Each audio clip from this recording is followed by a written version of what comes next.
मैं बहुत प्यार से कह रही हूँ, मेरे भाई कमलनाथ अपनी शरारत से इस सदन को उलझा देते थे और आदरणीय शिंदे जी अपनी शराफत से उसे सुलझा देते थे। और इस शरारत और शराफत के बीच बैठी हुई सोनिया जी की मध्यस्थता, आदरणीय प्रधानमंत्री जी की सौम्यता, आपकी सहनशीलता और आडवाणी जी की न्यायप्रियता के कारण ये सदन चल सका। और आज के दिन मैं अपने पूर्व नेता सदन को भी याद करना चाहूंगी, आदरणीय प्रणब मुखर्जी को, लोकतांत्रिक संस्थाओं में जिनकी आस्था ने भी इस सदन को चलाने में बहुत कारगर भूमिका निभाई।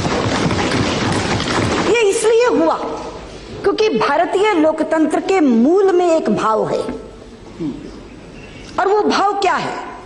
वो भाव ये है कि हम एक दूसरे के विरोधी हैं मगर शत्रु नहीं। और हम विरोध करते हैं विचारधारा के आधार पर, हम विरोध करते हैं नीतियों के आधार पर, हम विरोध करते हैं कार्यक्रमों के आधार पर। अलग अलग है, इख्तिलाफी विचारधारा है, अलग अलग नीतियां बनाती है सरकार, अलग अलग कार्यक्रम बनाती है, उस पर हम आलोचना करते हैं।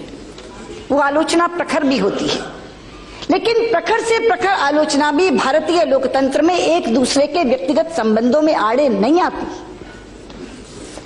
भाजपा संसदीय दल के अध्यक्ष के रूप में आडवाणी जी से मैं मार्गदर्शन लेने जाती थी। वो हमेशा मुझे एक ही निर्देश देते थे, सदन की गरिमा के अनुरूप ही आचरण करना है।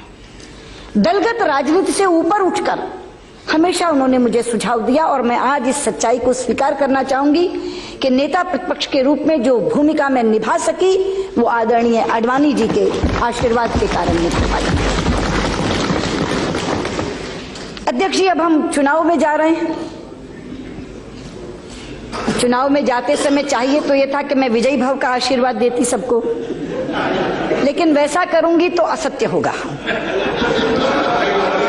इसलिए मैं विजयी भव का आशीर्वाद तो नहीं दे पा रही, लेकिन यशस्वी भव का आशीर्वाद सबको दूंगी। मैं चाहूंगी कि यशस्विता से हम सब चुनाव लड़ें,